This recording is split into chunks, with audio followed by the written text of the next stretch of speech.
ലോകത്ത് ഒരു ഭർത്താവും ചെയ്യാൻ പാടില്ലാത്ത തെറ്റ് ഞാൻ നിന്നോട് ചെയ്തു. എന്നെങ്കിലും ഈ കത്ത് നീ വായിക്കുമ്പോൾ ഒരുപക്ഷെ ഞാൻ ഈ ലോകത്ത് ജീവനോടെ ഉണ്ടാവണമെന്നില്ല. നീ ഒരിക്കലും ആഗ്രഹിക്കാത്തൊരു രീതിയിലേക്ക് നിന്നെ തള്ളിയിട്ടിട്ടാണ് ഞാൻ പോകുന്നത്. എല്ലാം അറിയുമ്പോൾ നീ എന്നോട് ഒരിക്കലും ക്ഷമിക്കില്ലെന്ന് എനിക്കറിയാം. എന്നാലും മരിക്കുന്നതിന് മുമ്പ് എനിക്ക് ഈ ലോകത്ത് ചെയ്യാൻ ബാക്കിയുള്ള ഒരേ ഒരു കാര്യം ഈ സത്യങ്ങൾ നിന്നോട് തുറന്നു പറഞ്ഞ് ക്ഷമ ചോദിക്കുക എന്നത് മാത്രമാണ്. എന്നോട് നീ ക്ഷമിക്കണം. എന്നെ ഓർത്തിരുന്ന് നിന്റെ ജീവിതം നീ കളയരുത്. നിനക്കിനിയും ഒരുപാട് നേടാനുണ്ട്. നിന്റെ കരിയർ.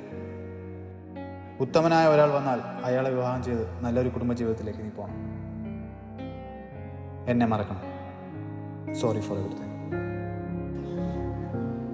ഞാൻ നിന്നെ ഇത്രമാത്രം സ്നേഹിച്ചിട്ടുണ്ടടാ. എന്നോട് എന്തിനാ നീ ഇങ്ങനൊക്കെ ചെയ്ത്? എന്റെ ലോകം തന്നെ നീ ആയിരുന്നില്ലേ? എനിക്ക് എപ്പോഴാ എന്റെ സ്നേഹം മതിയാവാതെ വന്ന്? എന്തിനാ?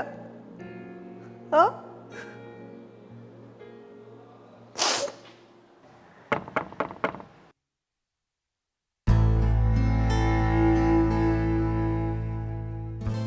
ചതിക്കാനായിരുന്നെങ്കിൽ അവൻ എന്തിനാണ് എന്നെ ഇത്ര സ്നേഹിച്ചേ? അവൻ എന്തിനാ എന്നോട് ഇത്ര നാടകം കളിച്ചേ? ഇല്ല,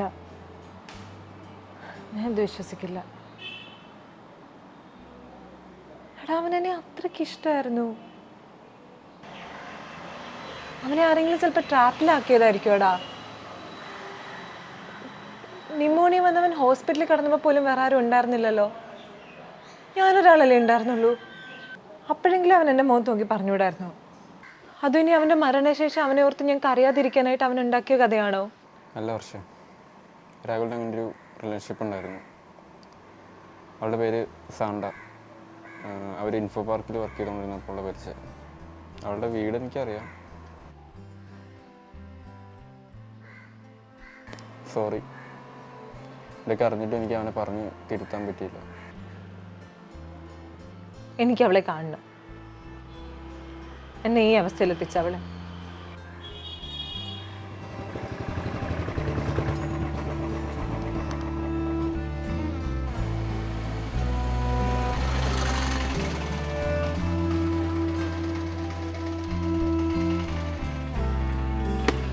ഒന്നുകൂടി ആലോചിച്ചിട്ട് പോരെ.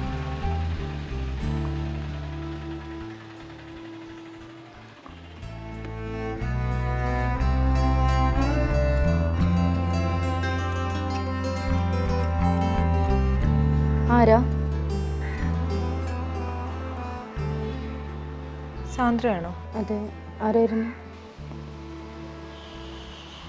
രാഹുലിനെ അറിയോ? എൻ്റെ പാർട്ട്ണറാണ്. നിങ്ങളാരാ?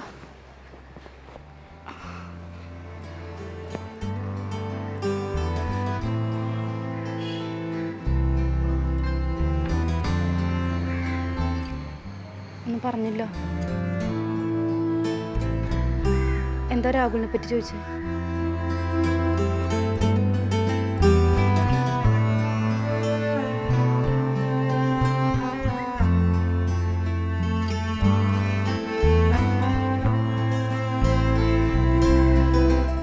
ഹലോ ഹലോ, ആരാണ്?